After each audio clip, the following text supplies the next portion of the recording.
Hello students.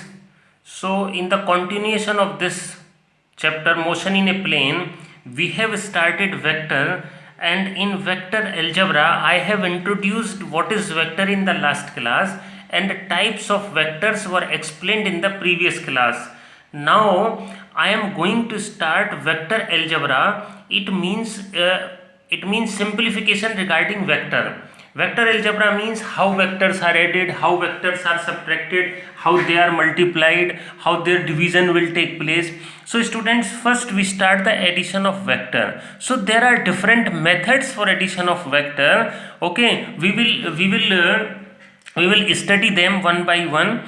First is drawing method. It is based on drawing, and using this method we can add two vectors or three vector or more vectors can be added. So how to use this method? Suppose there are three vector A of magnitude some magnitude 5 centimeter, B of magnitude 7, third vector C. We have to add these vectors, and when we are studying the vector, students, please remember their direction.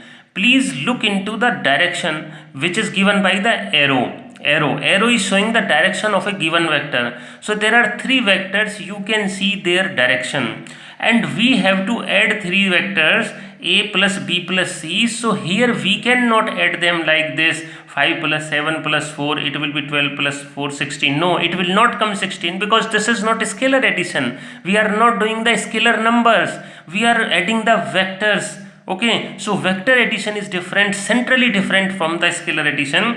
So in drawing method, what is done, we start from first vector drawing in its given direction. Okay, so a vector is drawn in this given direction.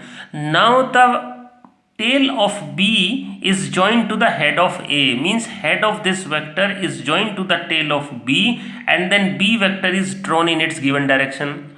Then head of B is joined with tail of C, and C is drawn in its given direction. Okay, so the vectors which we were supposed to add are drawn in their respective directions from head tail joining. Okay, now total sum of these three vectors will be directly joining from first to last. I mean, the tail of first vector is joined to the head of last vector. So this OP vector is the sum of all these three vectors, which is represented by R. R means resultant of all these three vectors A, B, C.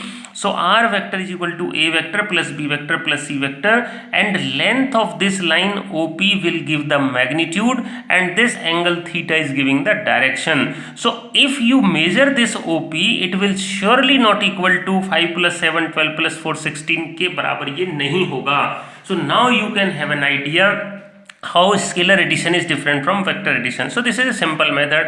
A number of vector quantities like acceleration, displacement, velocity can be added using this method.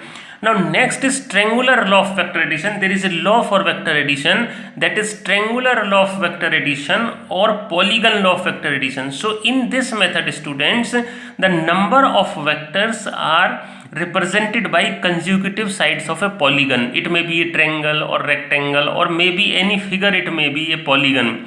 Then last closing side will give their sum, will give their resultant. So suppose there are four vectors A, B, C, D are drawn with a consecutive side O to P, P to Q, Q to M, M to N using this polygon. Okay, now if we close this polygon, suppose 1 2 3 4 sides we have drawn using these four vectors which were supposed to add, and the closing side will represent their sum. So R is equal to A plus B plus C plus D. There is another vector algebra we can use here, that is like this. Suppose I have to go from P to M, I have to write this PM vector in terms of A, B, C, D. So for going P to M, I have to go from P to Q and then Q to M, or from P to M I have to go from P to O, O to N, then N to P. So I can write any vector in terms of other vector, but main thing which you need to remember is the direction you need to remember. If the vector given, suppose this OP vector is A, so can you tell me what is PO?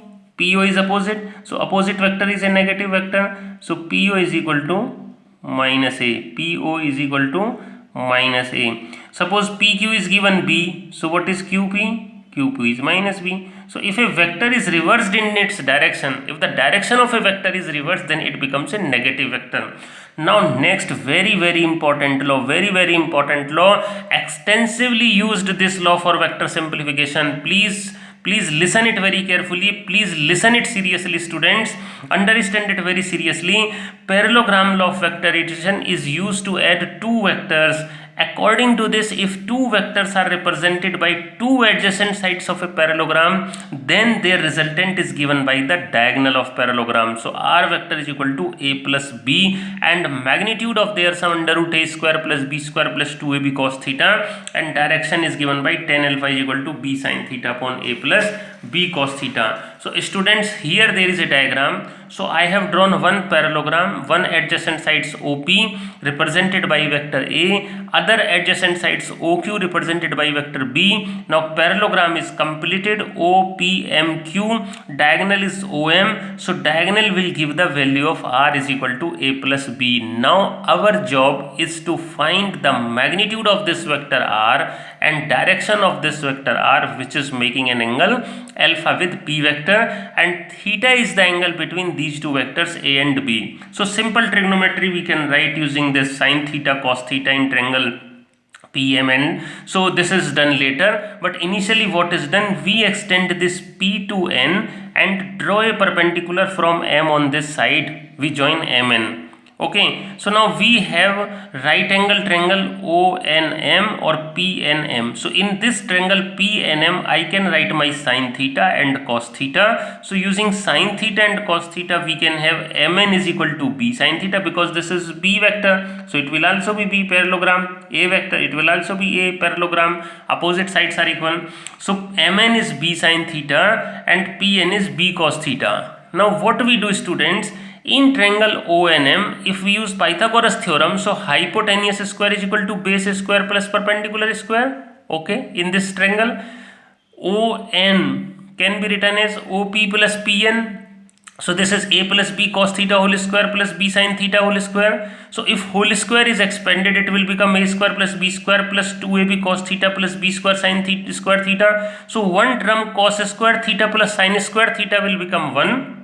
So it will be B square. So R is equal to under root A square plus B square plus 2AB cos theta. Very important expression, students. Very useful expression. Please remember, if we are given two vectors A and B, okay, and angle between them is theta, the magnitude of their sum R is equal to under root A square plus B square plus 2AB cos theta, and their direction tan alpha. In this right angle triangle, tan alpha is equal to perpendicular upon base. So tan alpha is equal to MN upon ON, and ON is written OP plus PM. So tan alpha is equal to B sin theta upon A plus B cos theta. Tan alpha is equal to B sin theta upon A plus B cos theta. So this is how we have derived an expression for magnitude of resultant of two vectors and their direction. So complete R vector is obtained, which is the sum of two vectors A and B, students.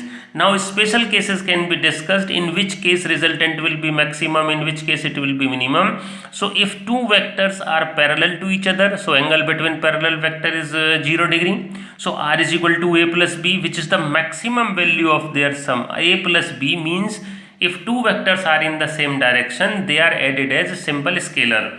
When both the vectors are in opposite direction, then theta is equal to 180 degree. So if I write my theta 180 in this formula, A square plus B square plus 2AB cos theta, this will be A minus B whole square, and this will be A minus B, which is the minimum. So minimum value of sum of two vector is A minus B and maximum is A plus B. And similarly, you can calculate the value when they are inclined at an angle 90 degree. So if two vectors are perpendicular to each other, their sum is under root A square plus B square. Very important, students. Suppose this is 6 Newton force, this is 8 Newton force. So their sum will not be equal to 6 plus 8 14. Their addition will not be equal to 6 plus 8 14. It will be equal to 10, because they are vector quantities. They are added like vectors. So their sum will be equal to 10 Newton. So similarly, you can find the sum of two vectors which have equal magnitude. So you can consider the angle theta is equal to 60 degree, theta is equal to 120 degree in this case,